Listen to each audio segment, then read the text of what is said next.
프랭크와 미셸은 저녁을 먹고 집으로 돌아가는 길에 잠시 사무실에 들렀습니다. 미셸이 다음날 수업에 필요한 책을 두고 왔다고 했거든요. 미셸은 홀로 사무실로 올라갔는데 한 4분 정도 지났을까요? 갑자기 밖에서 총소리가 울렸습니다. 깜짝 놀란 그녀는 밖으로 달려왔고 쓰러져 있는 남편을 발견해 911에 신고했지만 이미 손을 쓰기에는 늦은 상태라 결국 그는 사망했습니다. 범인을 봤냐는 경찰의 질문에 그녀는 아무것도 보지 못했다고 주장했습니다. 그리고 얼마 뒤 그녀는 체포됐죠.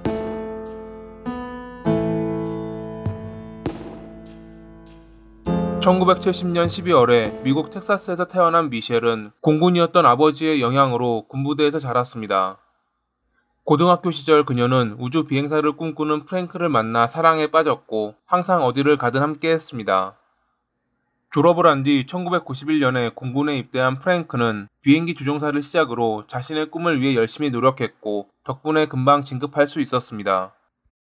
그가 군에 들어갔을 무렵 둘은 결혼했는데 미셸 역시 아버지의 뒤를 이어 공군의 부사관으로 입대했습니다. 그녀는 전역 후 공부에 흥미를 느껴 심리학과 사회학을 공부했고 남편이 공군기지에 있는 동안 대학원에 들어가 박사 과정을 밟았습니다. 프랭크는 작전에 참여하다 보니 자주 자리를 비웠는데 처음에는 이해했지만 그녀는 이 때문에 외롭다고 느꼈고 자주 우울해했습니다. 박사과정이 끝났을 때 둘의 사이는 좀 더 안 좋아졌습니다. 군인이다 보니 프랭크는 주기적으로 부대를 옮겨야 했는데 남편을 따라가야 하는 그녀로서는 제대로 된 직장을 구하기 힘들었거든요. 그리고 이 상태에서 그녀의 불만이 더 커진 사건이 있었습니다. 1999년에 그녀는 남편의 컴퓨터에서 그가 바람을 피운다고 믿게 만드는 무언가를 발견했습니다. 이건 어디까지나 그녀의 주장이고 실제로 그가 바람을 피웠다는 증거는 없습니다. 하지만 당시 그녀는 남편이 바람을 피웠다고 굳게 믿고 있었고 곧바로 그에게 전화를 걸어 이를 따졌나 봅니다. 전화를 받은 프랭크는 그러지 않았다고 주장했지만 막무가내로 화를 내는 그녀를 달래기에는 무리가 있었습니다. 잠시 뒤 전화를 끊은 그에게 동료가 무슨 일이냐고 묻자 그는 아내가 내 컴퓨터에서 성인 사이트 검색 기록을 봤다네 라고 말했다고 합니다. 만약 프랭크의 말이 사실이라면 미셸은 자기와 결혼까지 한 남편이 그런 사이트에 들어갔다는 것만으로 바람 피웠다고 생각한 것일까요? 무엇이 되었건 그녀는 이 때문에 화가 났고 질투심도 느꼈습니다. 5개월 뒤 프랭크가 노스캐롤라이나주 파이애필 근처의 공군 기지로 가게 되며 그녀 역시 함께 이사를 오게 됐는데 다행히 지인의 소개로 대학 교수 밑에서 부교수 및 심리학자로 일할 수 있었습니다. 이 무렵 프랭크는 아이를 갖고 싶어 했지만 그녀는 자신의 경력이 중단되는 것을 꺼려 아직 준비되지 않았다며 거부했습니다. 하지만 사실 이 시기에 그녀는 온라인에서 만난 남성들과 바람을 피우고 있었습니다.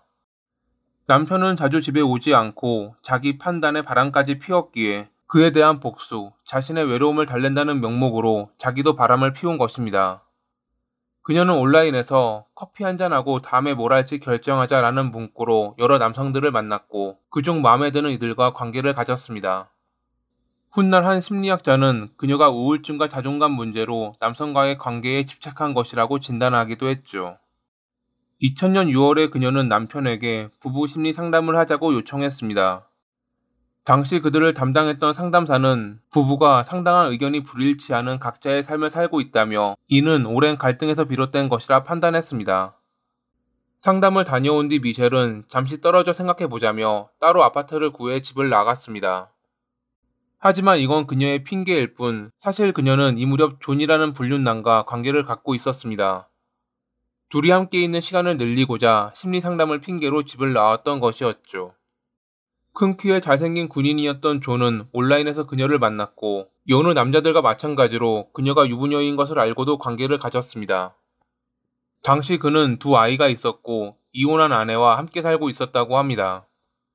존은 미셸에게 완전히 빠져 있었고 당신을 잃고 싶지 않아, 당신만큼 사랑했던 이가 없었어 라는 등의 이메일을 보내기도 했습니다. 2000년 8월에 있던 심리상담에서 미셸은 믿었던 프랭크가 바람을 피워 이 지경까지 왔다는 이야기를 꺼냈는데 그녀는 남편이 성인 사이트에는 들어갔지만 다른 여성과 만나거나 관계를 갖지 않았다는 것을 인정했음에도 자신이 받은 충격이 크다고 말했습니다. 상담이 끝난 뒤 그녀는 정신과에 방문했고 우울증 진단을 받았죠. 10월까지 미셸은 자기 아파트에 존을 불러 거의 함께 살다시피 했는데 월세가 오르자 결국 프랭크의 집으로 돌아가야 했습니다.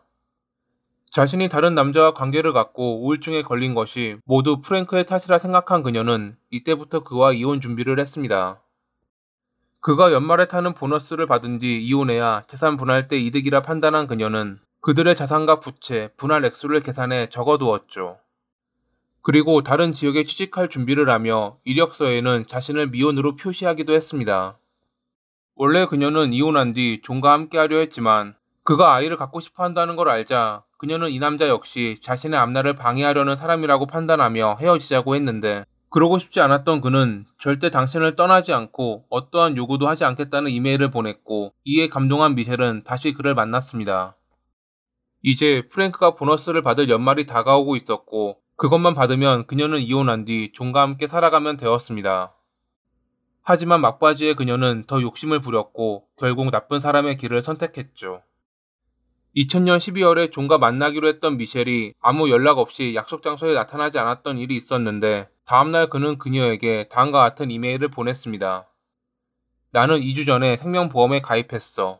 문제가 없도록 사고가 난 것처럼 보이게 할 거야. 나는 당신과 함께 내 인생을 보내고 싶었는데 당신이 날 쉽게 버린 것으로 보아 난 그만한 가치가 없었나 봐. 당신을 사랑했고 다음 생에도 당신을 만나길 바라. 그는 이 이메일을 보낸 뒤 스스로 목숨을 끊으려 했지만 그러면 그녀가 슬퍼할 것 같아 멈추었다고 합니다.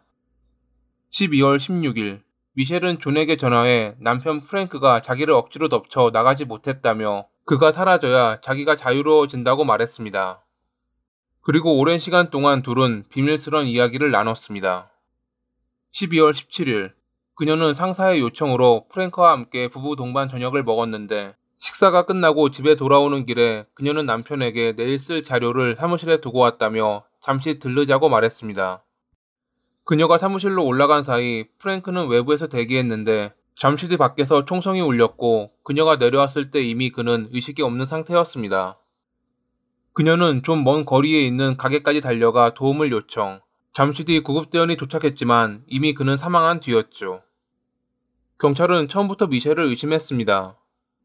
왜 사무실 전화를 사용하지 않았냐는 질문에 그녀는 자기가 안에서 잠금 장치를 누르고 나오는 바람에 어쩔 수 없었다고 했는데 경찰은 프랭크의 차에서 그의 핸드폰을 발견했습니다.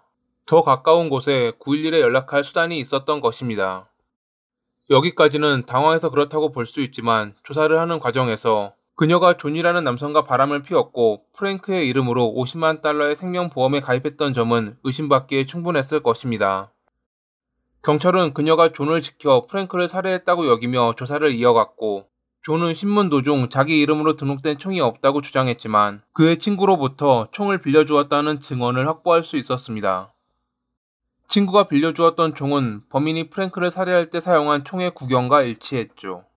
그러자 그는 총을 갖고 있었는데 도둑 맞았다고 말을 바꿨습니다. 여전히 자신을 의심하는 경찰에게 존은 그날 알리바이가 있다며 범행 당일에 전 아내와 함께 집에서 영화를 보았다고 주장했는데 처음에는 전 아내도 그의 알리바이를 증명해 주었지만 얼마 안 가 그날 저녁 9시에 그가 외출했다며 강요에 의해 거짓 알리바이를 증언했다고 주장했습니다. 2001년 3월에 일단 존은 간통죄로 기소됐고 얼마 뒤 증거인멸, 수사방해, 살인 음모 및 살인죄로 추가 기소됐습니다.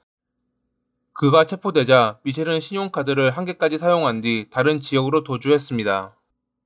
그 사이 진행된 재판에서 존은 유죄를 선고받았는데 감형을 대가로 범행을 인정하고 미셸에게 불리한 증언을 하기로 검찰과 협상했습니다.